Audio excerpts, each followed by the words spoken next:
Here is how to get a job this year. This video is a little bit of a sequel to my how to move out video from earlier last month. I think it's gonna have a similar structure though, because if you think about it, searching for a job can be a lot like searching for an apartment. The main idea is if you sift through a bunch of different listings and reach out to the ones of interest, then the right one's eventually gonna get back to you and it's a match. But the most exciting thing about it is that you can choose what you end up doing. Welcome back to my channel. My name is Sam and I want to make self-growth normal because people shouldn't have to look this information up. It should just be mainstream knowledge. If you agree, then please make sure to smash that like button. One of the main reasons I'm making this video is that I have experience with this. You know, I got a job in plumbing in 2015, then another job in construction in 2016, then in 2019 I got my first sales job. I left after 3 months for another sales job, and then I left that one after 1 month for another sales job, and I stayed at that sales job for a while, until a month or two when my girlfriend and I moved to Pittsburgh. In that process,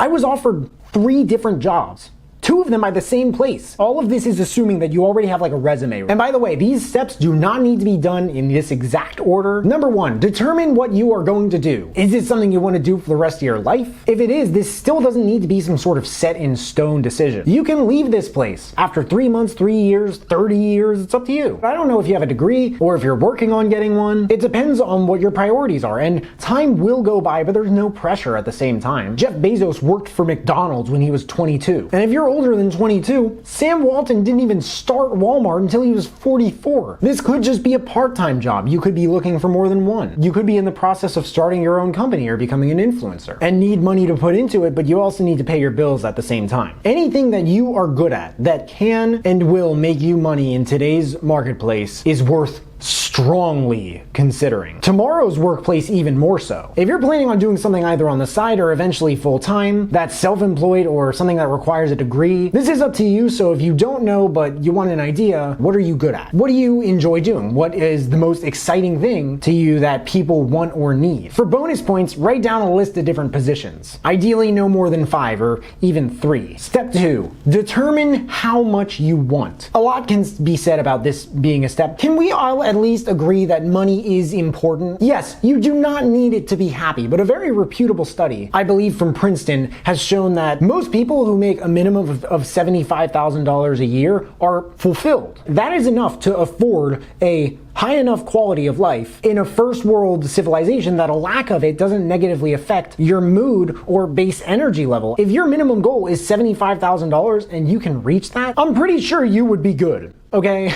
but that study was done a while ago, like maybe 10 years. Adjusted for inflation, it may be a little outdated. You may need to make some sacrifices. Your second ideal occupation could earn you on average maybe twice as much as your first. I've been making these videos for like 2-3 years. Before this, I was making music, and I spent 3 years doing that. What I know how to do with YouTube, I can make so much more money than with music. And the music I made, I still think is better than these videos. You can actually find it on my channel, but I'm not gonna link it or anything. I try not to talk about it too much in them. If you don't know how much you want, that's fine. Most people don't. It's not normal to have to come up with a set amount or even a range. Let's start with this. How much do you need? How much are your expenses?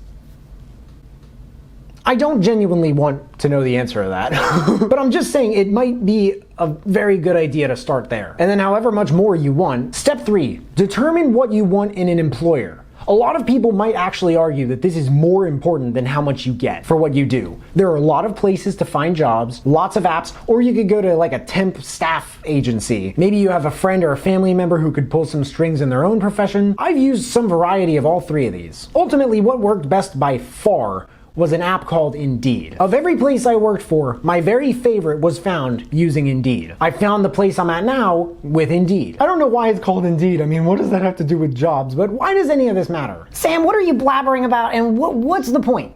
What's in it for me? Indeed may be an excellent app for finding a place to work, but it's also an excellent app for finding what you want in a place to work. You can sort them by job category, salaries, commute. Quick tip, the shorter the better. Please do not settle at a decent wage at a place that is 2 hours away. Believe me, you will notice the difference that a 5 to 15 minute commute makes in just your life. You can also look at experience level and education level. You can look at places, and this is where it gets interesting. It will specify when you have matching qualifications, and it'll list the benefits. There's a job description, and you might see something in there that just doesn't work for you. A lot of these employers, they just make it, I don't know, at least in sales, they make it sound like it's the best thing ever to work for them. Not that I've worked for a place like this. You start in that position and you work twice as many hours as you were under the impression you were going to. Some responsibilities under the job description might work for you better than others. But if you don't want to work weekends, which is, I mean,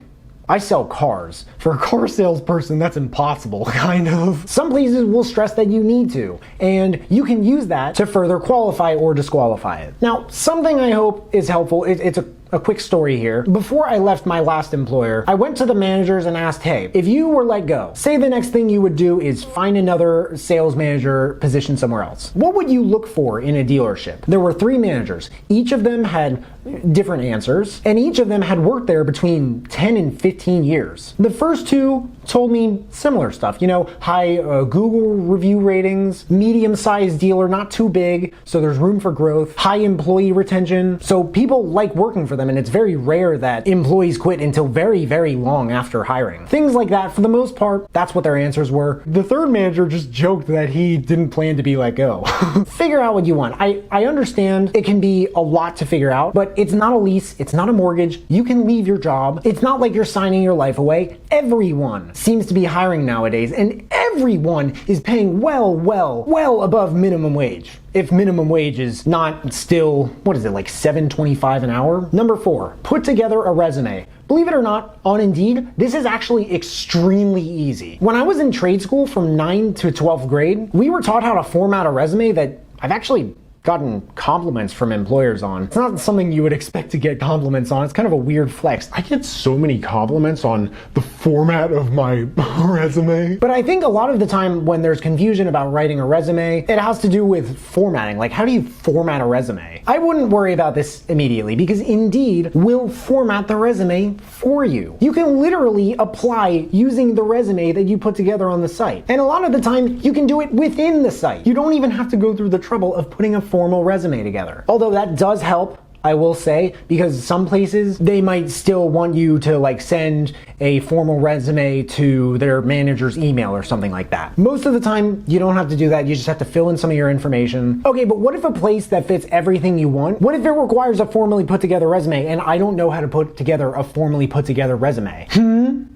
Don't worry, do not worry, I will put out a video on that. I might even include how to do a resume on Indeed, or I'll do that in a separate video. Step 5, start reaching out to places. Most places will say apply now. And applying to these places on Indeed is so easy, you don't even have to practice it. Just add a resume, which it automatically does. Apply without a cover letter, unless you've been thinking of working for this place for like months, in which case you've probably already seen like 19 other videos just like this one. Maybe some other details, some places are 3 steps, some places are 6, and then you review your application and then you hit submit. It's just really easy because it fills out a lot of the answers for you automatically after you do 1 or 2 different applications. Pro tip, just like I said with the moving out video, if you like to be organized about this especially, I highly recommend keeping a Google sheet or something with details on your search. The name of the employer, the distance from the apartment that we were planning to move into or area, Google review rating and how many reviews that was out of, the name, number, and email of the person who reaches back out to you if applicable, and any notes from calls that you have with them. If you apply for a place and they don't get back to you,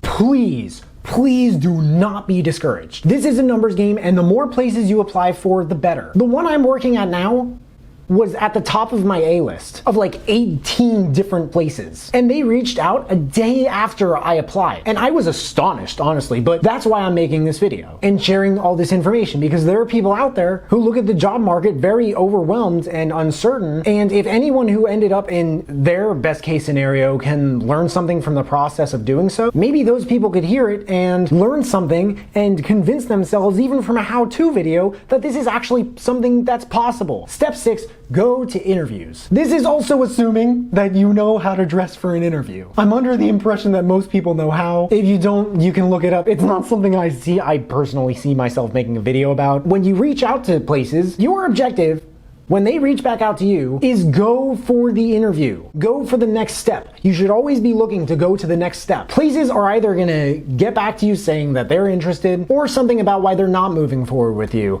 Maybe the position was filled, or that they're not interested, or something stupid. As far as interviews, Every hiring manager might approach an interview differently. With a resume in front of them, they might not even ask you that many questions. They might just, mention, you said this on your resume, do you want to elaborate a little more on that? I've interviewed at handfuls of places now, and here are some questions I've been asked. Tell me a little about your situation. This one doesn't have to be a long-winded life story. I always saw it as just, any personal information that you're comfortable sharing that does pertain to your current life and what you have planned for the future, if anything, specific.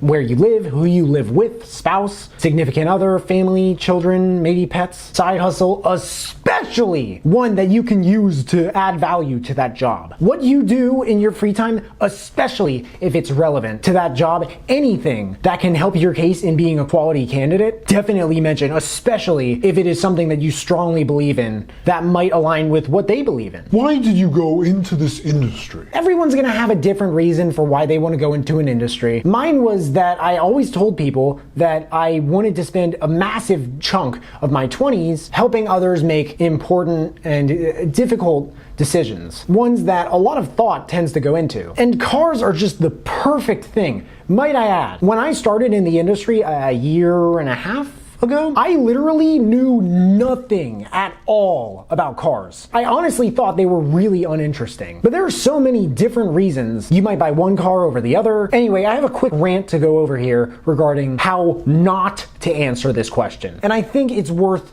keeping in mind. I don't mean to push some sort of unhelpful agenda here. Now, when it comes to why you go into an industry, at least primarily, don't say anything about money, no matter how lucrative the industry. Jobs, careers, callings, whatever you want to call them, they're not just a passion or a hobby, and there's a reason for that. Lucrative industries like real estate, healthcare, life insurance, software development, these wouldn't be lucrative if people did not put money into them. And people wouldn't put money into them if they didn't value them. Why do people value those industries? What do you get out of a job well done? What do you get out of that rush of making something happen? Is it the smile on a customer's face? Is it about taking a useful idea and just spreading it like wildfire? What do you selfishly get out of this industry? It is never, ever just about the money. There's something that people enjoy. If they didn't enjoy it, they would either quit or be miserable for the rest of their professional lives. Although my description here may make it seem like it, this is not worth having an existential crisis over. But can we at least agree for just a moment that it's worth considering why you got into your industries? Some places reached back out to me and they were like, you want to go into auto sales and make some real money? And I always cringed when I heard that. Gee, I thought that people paid for vehicles using pirates booty and Pokemon cards. Money is the most implicit benefit in any employment. It doesn't matter how your pay works. The same places might just advertise all over their website and social media that they love customer service, but say nothing about money. How you get paid does matter, and what you get paid, it does matter. But it should never be the main reason. Ask any of the richest people in the world why they do what they do, and they probably wouldn't say a thing about money. Ask them why they got into their industry, and if the answer was money at first, it isn't now. Money is not enough, guys. It's not enough of a reason to enter and stay in an industry. And if it is, you won't last long in that industry. And if you do, it might not end the way you think it would end. May I ask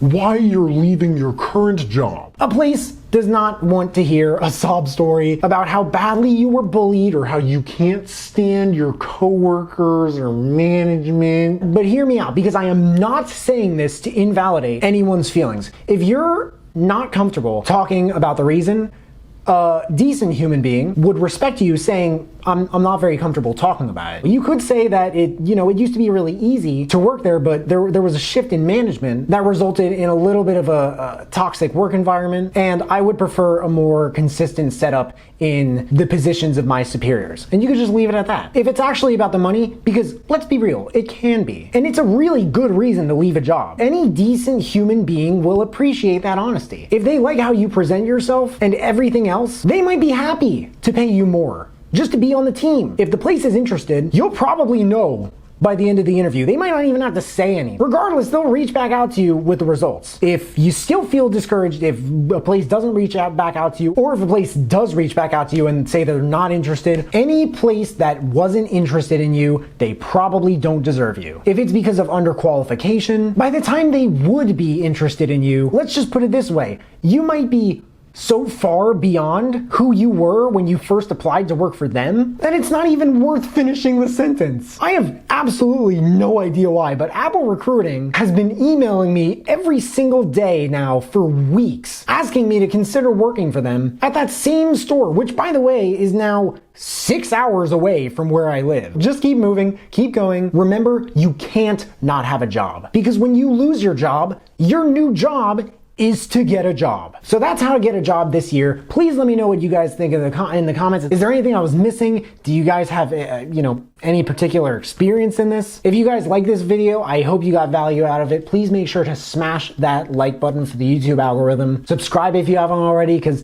people watch this far into my videos, and I don't know why they don't subscribe, but if you have subscribed and you want to turn up just a notch and turn on that notification bell to get a notification whenever I drop new videos, that would mean the world to me. Most of my videos are not like this one. They're like reviews of like nonfiction books and self-development, business, and technology. Thank you guys so much for watching. I really appreciate it. You can find me everywhere, and I will see you then.